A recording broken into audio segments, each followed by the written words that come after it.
The sky burned above Karbala the way a heart burns under the weight of betrayal. Smoke curled from the distant ruins of homes once filled with prayer, and the cries of mothers twisted in the wind like ancient lamentations. Amid the ash and rubble stood a boy, no more than 7, clutching the frayed edge of a black keffiyeh, his knuckles white with fear. His eyes were wide, not with innocence, but with the raw, dawning knowledge of loss. His father, a teacher who whispered hope into the ears of orphans, had vanished into the crowd of mourners the night before, marching in the Ashura procession that was met not with reverence, but with bullets. No body was returned. Only silence. Years passed, but silence never left him. It followed him through alleys, across occupied lands, and into the narrow halls of his adulthood. In Jerusalem, he became a ghost in plain sight. His name, Yusef, spoken only in hushed tones among the displaced and devout. He painted for a living, though few would call it that. His canvas was cracked concrete. His brush, a can of resistance. At night, when the sky slept, he adorned the walls of old Jerusalem with verses, lines from the Quran, verses of lament, names of the dead. He never signed his work, but everyone knew who painted the tulip blooming from a tear gas canister. Alone, he lived in a cramped room above an old spice shop, the smell of cardamom seeping through the floorboards. On the wall hung the only thing he kept from Karbala, his father's tasbih, the prayer beads chipped and worn but still humming with memory. Some nights, he'd hold them like a rosary of bones, each bead a name, a date, a prayer. His hands would tremble, but his face never showed it. The world below him twisted with tension. Occupation had many faces, uniforms, bulldozers, silence. Checkpoints bled into every direction, and the shadow of Al-Aqsa fell longer each day. Rumors rippled like wind over olive groves. Another land grab, another child detained. But something different stirred this week. The soldiers were coming not just for territory, but for sacred things, manuscripts, relics, heirlooms of faith. The latest desecration, a raid inside the Marwani prayer hall. That was when he saw her. She stood at the edge of the crowd during the raid's aftermath, young, defiant, and wounded. Her hijab was torn at the shoulder, her face streaked with blood and tears, yet her eyes were fixed on the soldiers with the calm of someone who had already buried fear. Yusef didn't speak to her. Not yet. But he followed the look in her eyes, the way it refused to blink. She carried something in her satchel, clutched so tight he could see her knuckles tense with every breath. A Quran. A page from history. He didn't know, but it called to him. Later that night, he found her again, beneath the olive tree near Lion's Gate, where old women left bread for cats and widows for birds. She didn't flinch when he approached. Her name was Maryam. She was not from Jerusalem, but from Hebron. Her brother had been shot during a protest 6 months ago. The day she buried him, she began smuggling ancient texts and recordings out of desecrated mosques, hiding them under floorboards, inside broken toys, even stitched into prayer rugs. That night, she was hiding a scroll believed to have belonged to the Qassam family, guardians of the Haram since Ottoman times. If found, it would be confiscated and buried in archives foreigners would never see. "You don't have to help," she said as he reached for the scroll. "You've already survived enough." "I didn't survive," Yusef replied, his voice dry as the stone beneath them. "I'm just unfinished." The next morning, soldiers returned. This time to the spice market.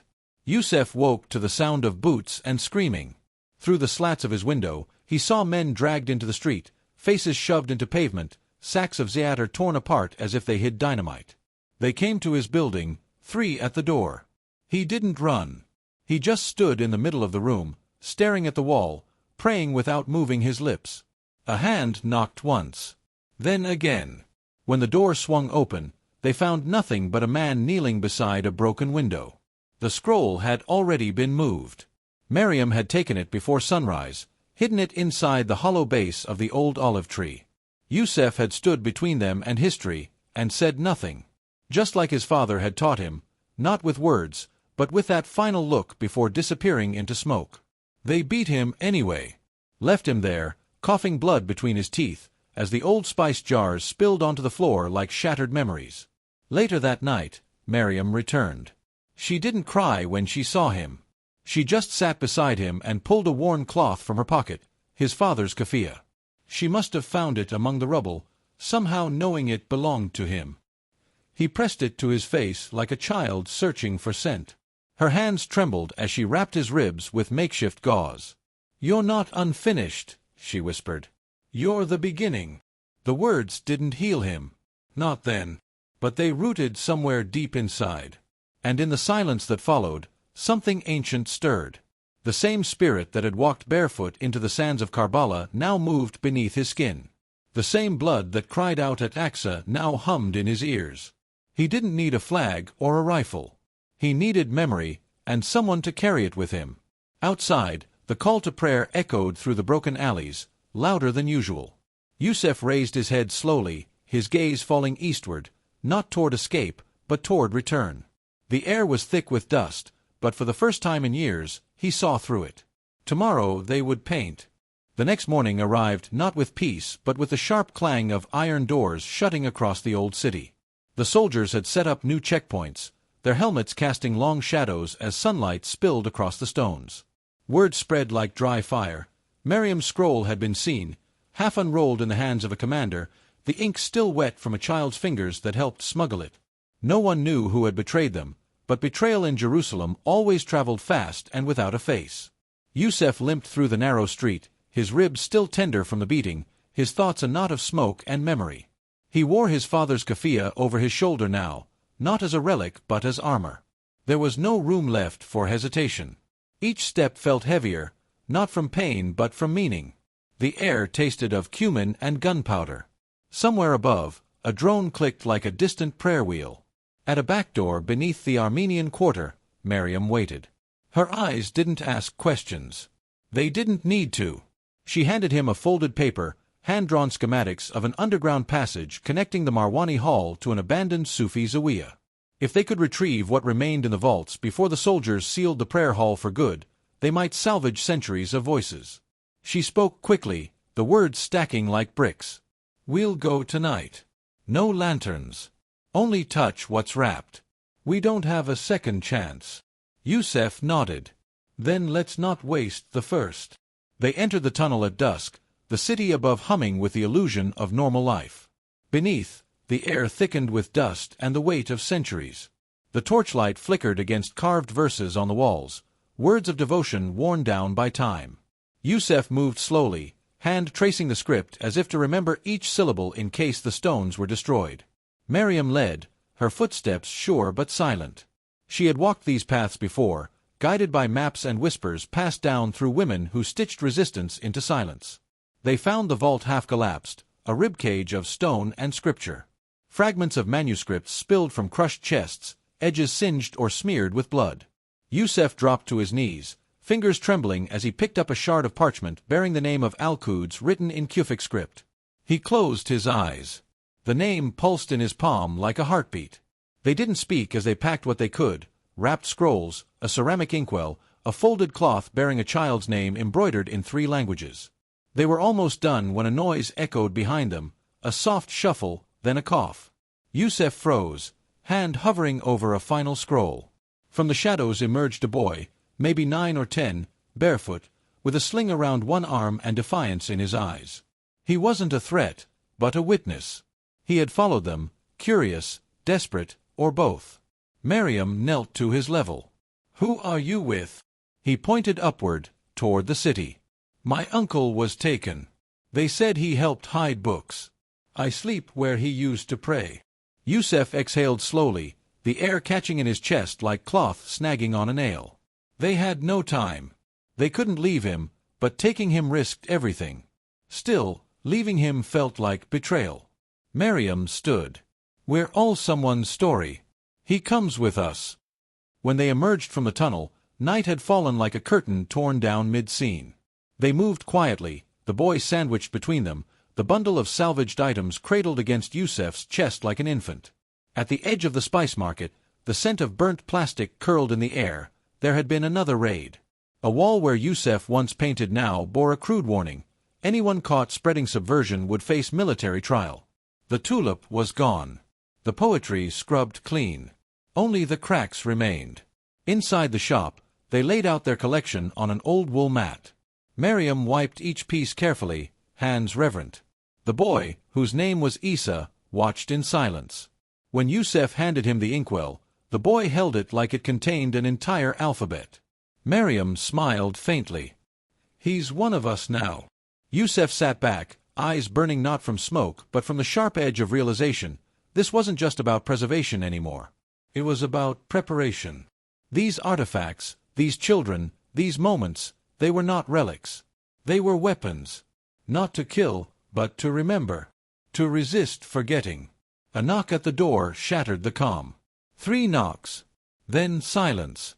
Miriam's body went rigid. Yusef motioned for Isa to hide beneath the spice racks. The knocks returned. Not frantic. Measured. Like someone trying to be heard without alerting others. He opened the door a crack. Standing there was an old man in a worn suit, eyes yellowed by age but sharp with something ancient. He introduced himself as Tariq. Said he was once a librarian at Al-Azhar, before they burned his annex and scattered his students. He had heard of Yusef's paintings. Of Miriam's courage. He brought news. They're planning to seal the Marwani Hall permanently. Not with locks, but with concrete. To bury it. Bury all of it. Yusef felt the words like stones falling into water. He couldn't speak. Tariq continued. "But I have something. Something I can no longer carry. It belongs to Jerusalem now."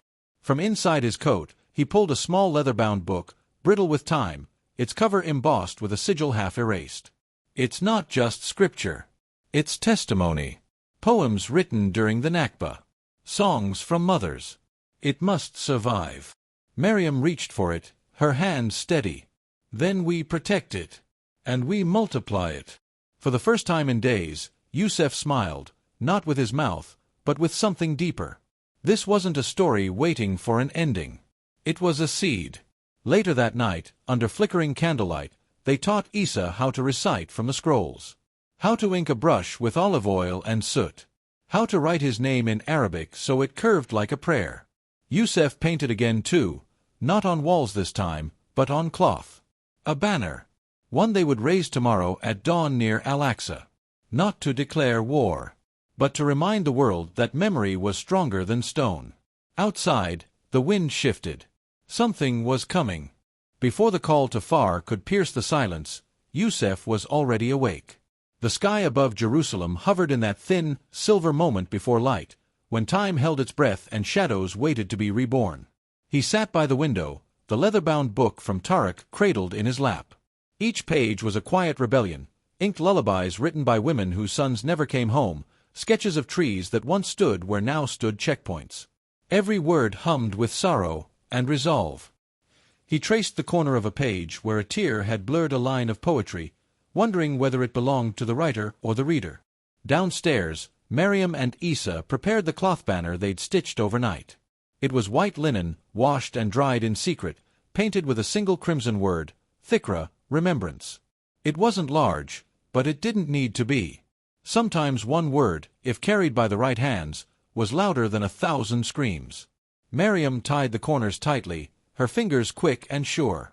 Isa, still bleary-eyed but focused, helped smooth out the creases, whispering the word again and again, committing its shape to memory. They stepped into the morning together, the city's bones slowly stirring beneath them. Old men unlocked metal gates. Women swept stone steps with quiet rhythm. Drones hovered in the east like vultures waiting for movement. The air smelled of citrus and apprehension. The plan was simple: reach the outer plaza near Al-Aqsa before the soldiers arrived for their shift change. Raise the banner. Let the people see it.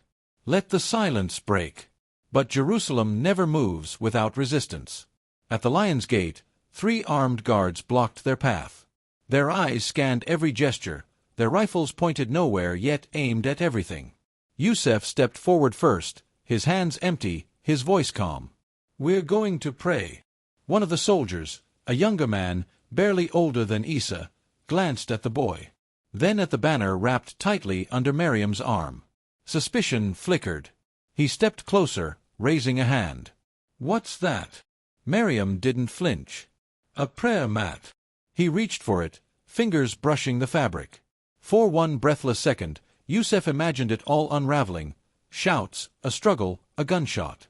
But the older soldier waved them through without a word. Whether out of indifference or distraction, they never knew. But the gate opened. Inside, the courtyard of Al-Aqsa gleamed with dew. The dome above them shimmered like a golden heartbeat in the dawnlight. Worshippers moved like shadows, quiet, purposeful. No one spoke.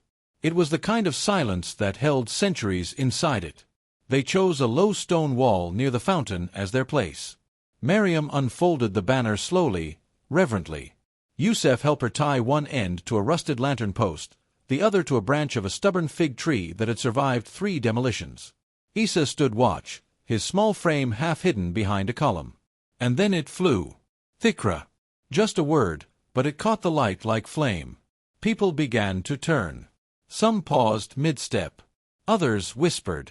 An old woman touched her chest and began to weep. The banner danced in the wind, refusing to stay still. It spoke without sound. It shouted without force. The soldiers noticed too. Shouts echoed from behind. 2 of them began moving fast across the courtyard, rifles slung low but ready. People began to scatter, not in panic, but in understanding. Jerusalem had seen this dance before. Resistance was never gentle, and the cost was always steep. Yusef stood his ground. Miriam too. She reached for Isa and placed him behind her. The younger soldier from earlier approached, fury in his eyes. "What is this?" he barked, motioning to the banner. "It's a word," Yusef answered, steady. "You can read it." The soldier yanked at the cloth, tearing one corner free. "This is illegal signage. Propaganda. You know the law." "No," Miriam said. "You make the law. We remember." The soldier raised his arm to strike. But the blow didn't come. Instead, something unexpected happened. The worshippers returned. One by one, they moved in closer. Not speaking, not shouting, just standing, surrounding the soldiers with their presence. A living wall of memory. An old imam stepped between them, placing his hand on the torn banner. "She is right," the imam said quietly. "This is not a weapon. It is our history." The moment hung in balance. The commander arrived, older, colder, unblinking. He assessed the scene, the crowd, the cloth. His gaze fell on Yusef, then lingered on Miriam. He signaled. 2 more soldiers moved forward. "Arrest orders." Yusef didn't resist. He held Miriam's gaze one last time, unspoken words passing between them. Isa tried to cling to him, but Miriam pulled him back gently, whispering, "Not now. Be strong." Her eyes were glass, but her spine was steel. As they were led away, someone in the crowd began to recite a verse. Then another joined in. And another. Soon the courtyard was filled not with protest, but with poetry. Ancient lines of Mahmud Darwish, of Ibn Arabi, of mothers who refused to forget. Even as they were dragged down the steps, Yusef could still hear it. Like a river. Like breath. They were taken to a holding facility near the city's edge, one of those places where light came only through cracked vents and questions arrived before water. They were separated, interrogated, threatened. But neither spoke of Tariq, or Isa, or the scrolls. Their silence was not weakness, it was loyalty. They endured hours that felt like days. But in Jerusalem, even walls have ears. By dusk, word had spread. That a boy and a woman had raised remembrance where fear had taken root. That they had been taken, but not broken. Outside, beneath the same fig tree, a new banner had appeared. Smaller, hand-stitched. Raised by Isa. It read simply, "I am their voice now." Inside the cell, Yusef leaned his head against the stone and smiled, not because they had won, but because they hadn't surrendered. He thought of Karbala. He thought of his father's tasbih, of verses painted on broken walls, of a girl from Hebron who believed scrolls were more powerful than stones. He whispered to the air between him and the silence, "We are not done. Not yet." Days passed inside the cell like wind through a narrow canyon, howling in, whispering out, leaving dust and silence behind. Yusef lost count after the 3rd night. They had taken Miriam to another wing, he was told, though the guards never confirmed it. He sat with his knees drawn to his chest, humming verses under his breath, old songs his mother used to sing when water was scarce and the world was hard. He didn't hum for comfort. He hummed to remember. On the fourth morning, a face appeared behind the steel mesh of the door. Not a soldier. A woman in plain robes, her eyes veiled but her voice direct. Yusuf bin Rashid?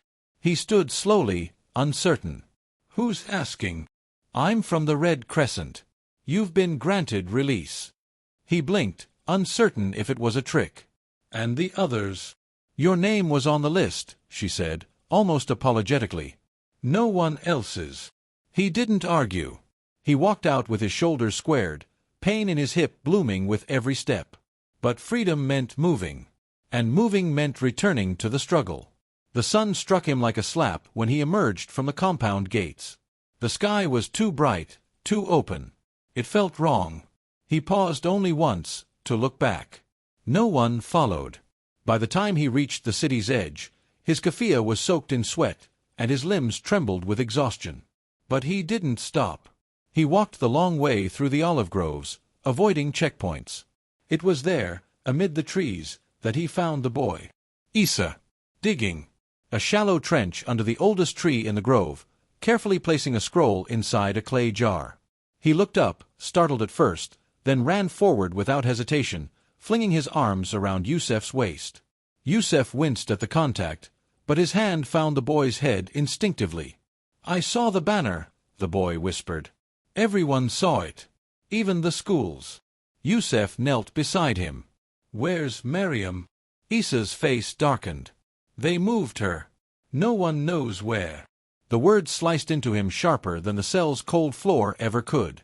He should have fought harder. Screamed louder. Done anything. Isa unwrapped a cloth from his satchel and pulled out something small, Tariq's book. She gave it to me before they took her. Told me to protect it.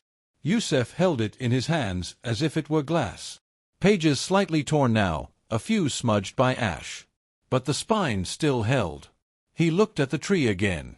We can't bury it. Not yet. Isa nodded. Then what? We share it. They traveled in silence through the lower quarters of the city, navigating alleys that had once cradled scholars and poets, now lined with debris and resignation. Yusuf stopped at a gate where an old sign hung crookedly, Dar al-Funan, House of the Arts.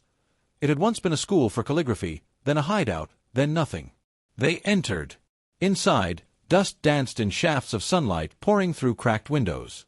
The rooms were empty but for broken chairs and scraps of canvas. Yusuf ran his hand across the floor, then across the walls. Still dry. Still standing. This is where we begin, he said. They worked in secret for days. Yusuf painted during the night, verses and stories across canvas, scraps of wood, the very walls themselves. He painted with whatever he could find, ash, oil, crushed berries. Each image a memory. Each line a resistance. Isa, for his part, copied pages from the book onto scraps of paper, hiding them in bread baskets, slipping them under school doors, tucking them into the shoes of shopkeepers who asked no questions but always nodded once in return. They didn't talk about Maryam much. But she was everywhere. In the cadence of their work. In the quiet courage they borrowed each morning. And then one evening, as dusk spilled across the tiles, a knock at the door. Not frantic. Not loud. Measured. Yusuf opened it cautiously, and froze. Maryam. Weary. Thin. But standing. Her eyes met his, and in that glance, everything unsaid was understood. Isa ran to her, burying his face in her waist. She didn't cry. Neither did Yusuf. But something inside both of them finally exhaled. They moved me south. Thought I was a courier for foreign agencies. I told them I was just a teacher. Eventually, they believed me. You're more than that, Yusuf said softly. Together, they rebuilt the school. Not with cement or grants, but with people. Children came first, then elders who brought stories older than empires. A blind poet from Nablus. A widow who taught embroidery from memory. A Sufi singer who hadn't sung in public in a decade. And always, always Isa, who recited every line he'd memorized with the gravity of a prophet. Word spread. And with it, the danger. One morning, A soldier in plain clothes came to the gate. He didn't threaten. He warned. "They're watching you. The wall paintings. The gatherings. It's too visible." Yusef shrugged. "So let them see." But Miriam pulled him aside that night. "We need to be smart. Not everything sacred must be public. Some truths are stronger whispered." So they adapted. The public murals became abstract. The gatherings smaller, quieter. The scrolls were digitized in hidden rooms. Isa learned to code them into patterns on prayer rugs. And yet the message never dulled. Months passed. The city didn't change. But the people inside it did. Less afraid. More awake. One morning, just before the call to prayer, Yusef stood at the roof of the Dar al-Funan and looked out at Jerusalem. The city was still scarred, still patrolled, still on edge. But in the alleys, someone was painting. In the squares, children were reciting. In the courtyards, the word Thikra still echoed, not shouted, but etched. He turned to Miriam, who was tying her scarf against the wind. "You ever wonder if it's enough?" She didn't look at him, just tightened the knot and said, "No, because we don't stop to measure what's enough. We just keep going." Isa climbed the last step behind them, holding a canvas freshly painted, the color still wet. It was simple. A boy. A teacher. A prisoner. A dome. And in the sky above them, a single red tulip. The same one Yusef had once painted before the soldiers erased it. He didn't speak. He just took the brush from the boy's hand and helped him finish the final stroke. Across the canvas, in the corner, they wrote, *1 struggle. 1 spirit. *. They didn't know who would see it, or when. But they knew it would be seen. And that was enough.